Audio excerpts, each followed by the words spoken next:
have the pleasure to present to you Dr. Martin Luther King, Jr.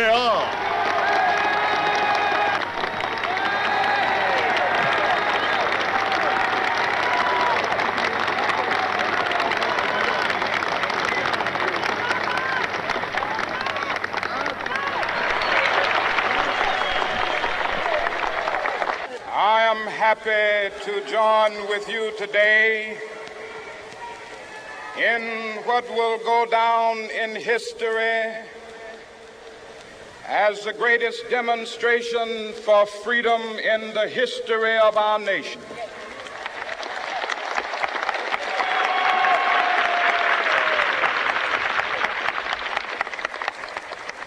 Five score years ago,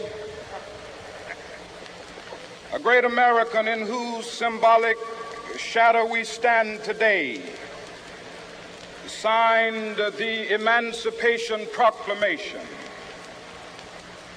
This momentous decree came as a great beacon light of hope to millions of Negro slaves who had been seared in the flames of withering injustice.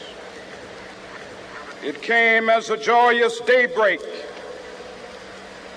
to end the long night of their captivity. But 100 years later, the Negro still is not free. 100 years later,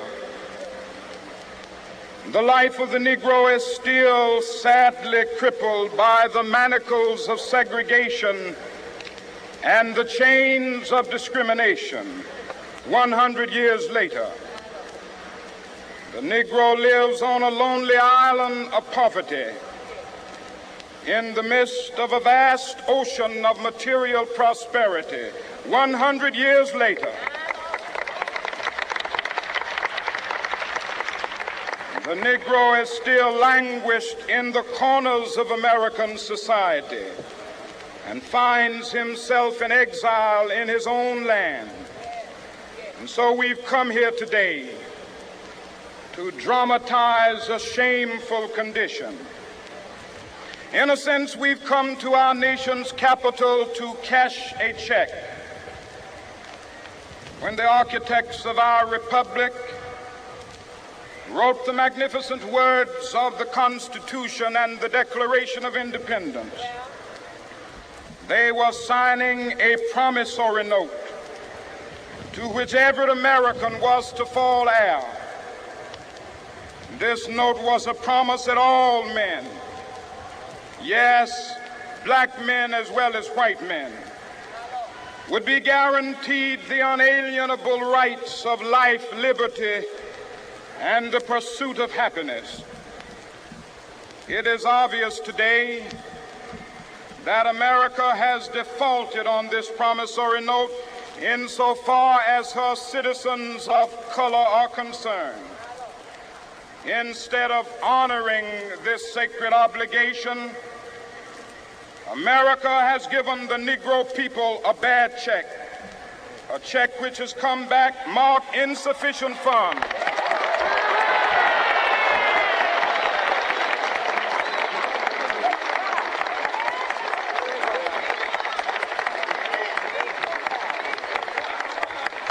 But we refuse to believe that the Bank of Justice is bankrupt.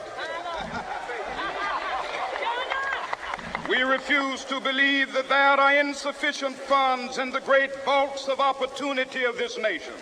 And so we've come to cash this check, a check that will give us upon demand the riches of freedom and the security of justice.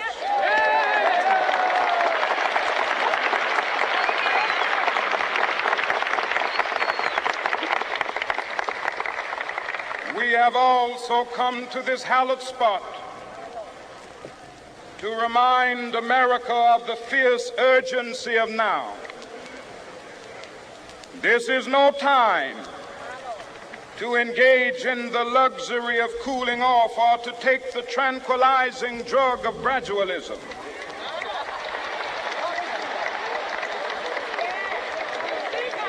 Now is the time to make real the promises of democracy.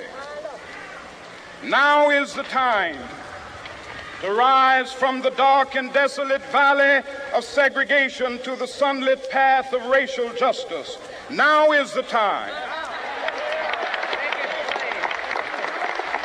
to lift our nation from the quicksands of racial injustice to the solid rock of brotherhood. Now is the time to make justice a reality for all of God's children. It would be fatal for the nation to overlook the urgency of the moment. This sweltering summit of the Negro's legitimate discontent will not pass until that is an invigorating autumn of freedom and equality. 1963 is not an end, but a beginning. Those who hope that the Negro needed to blow off steam and will now be content will have a rude awakening if the nation returns to business as usual.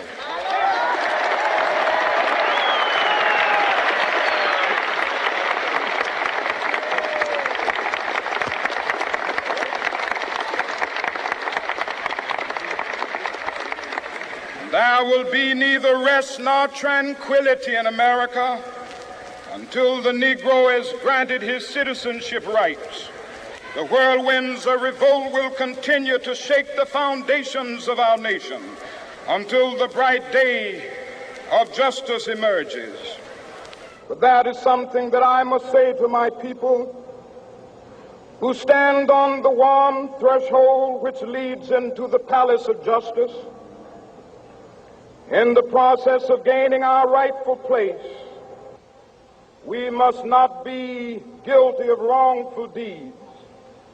Let us not seek to satisfy our thirst for freedom by drinking from the cup of bitterness and hatred.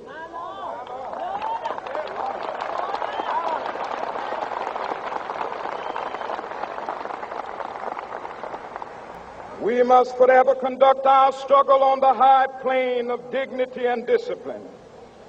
We must not allow our creative protests to degenerate into physical violence. Again and again, we must rise to the majestic heights of meeting physical force with soul force. The marvelous new militancy which has engulfed the Negro community must not lead us to a distrust of all white people. For many of our white brothers, as evidenced by their presence here today, have come to realize that their destiny is tied up with our destiny.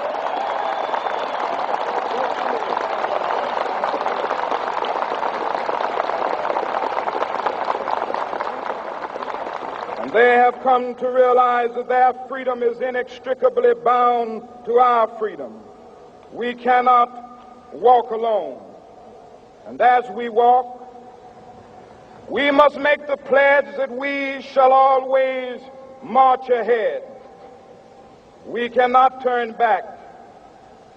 There are those who are asking the devotees of civil rights, when will you be satisfied? We can never be satisfied as long as the Negro is the victim of the unspeakable horrors of police brutality. We can never be satisfied as long as our bodies, heavy with the fatigue of travel, cannot gain lodging in the motels of the highways and the hotels of the cities.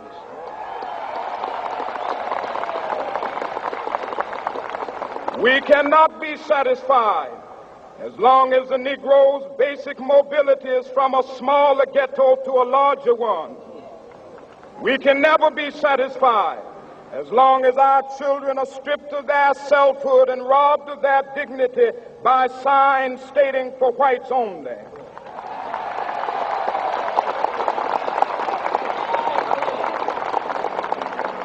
We cannot be satisfied as long as a Negro in Mississippi cannot vote and a Negro in New York believes he has nothing for which to vote.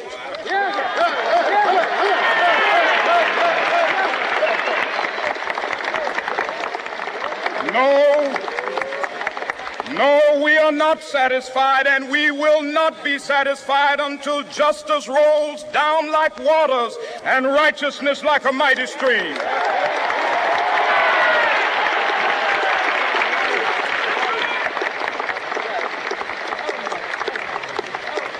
I am not unmindful that some of you have come here out of great trials and tribulations. Some of you have come fresh from narrow jail cells. Some of you have come from areas where your quest for freedom left you battered by the storms of persecution and staggered by the winds of police brutality. You have been the veterans of creative suffering. Continue to work with the faith that unearned suffering is redemptive. Go back to Mississippi. Go back to Alabama. Go back to South Carolina. Go back to Georgia. Go back to Louisiana. Go back to the slums and ghettos of our northern cities, knowing that somehow this situation can and will be changed. Let us not wallow in the valley of despair. I say to you today, my friends,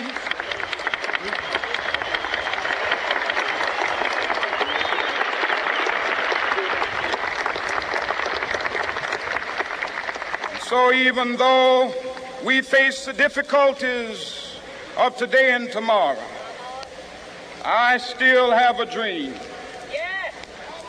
It is a dream deeply rooted in the American dream. I have a dream that one day this nation will rise up and live out the true meaning of its creed. We hold these truths to be self-evident, that all men are created equal.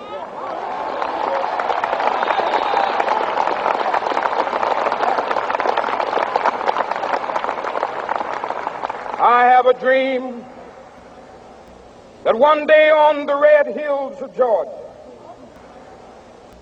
the sons of former slaves and the sons of former slave owners will be able to sit down together at the table of brotherhood. I have a dream that one day, even the state of Mississippi, a state sweltering with the heat of injustice, sweltering with the heat of oppression, will be transformed into an oasis of freedom and justice. I have a dream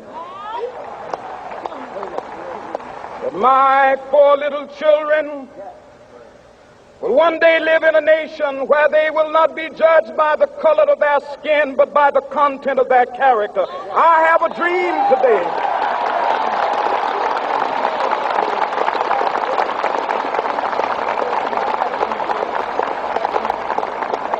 I have a dream that one day down in Alabama, with its vicious racists, with its governor having his lips dripping with the words of interposition and nullification, one day right there in Alabama, little black boys and black girls will be able to join hands with little white boys and white girls as sisters and brothers. I have a dream today.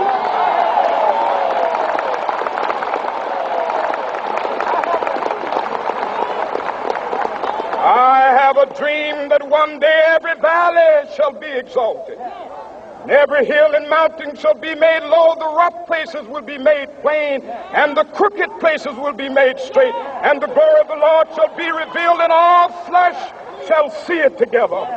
This is our hope.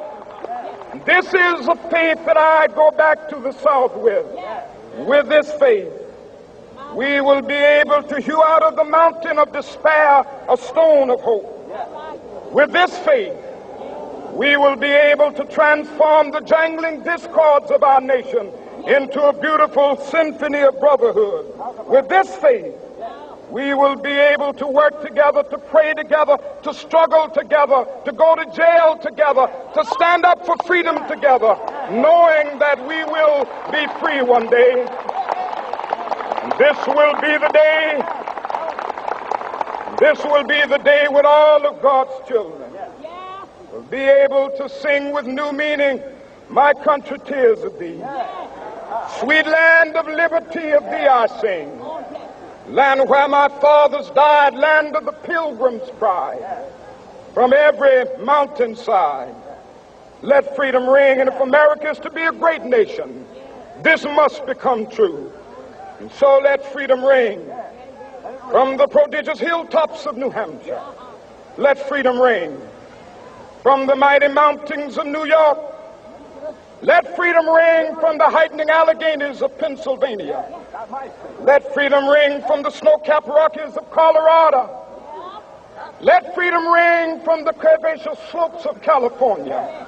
But not only that, let freedom ring from Stone Mountain of Georgia. Let freedom ring from Lookout Mountain of Tennessee.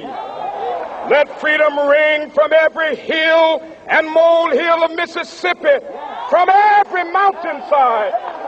Let freedom ring. And when this happens, and when we allow freedom ring, when we let it ring from every village and every hamlet, from every state and every city, we will be able to speed up that day when all of God's children, black men and white men, Jews and Gentiles, Protestants and Catholics, will be able to join hands and sing in the words of the old Negro spiritual, free at last, free at last. Thank God Almighty, we are free at last.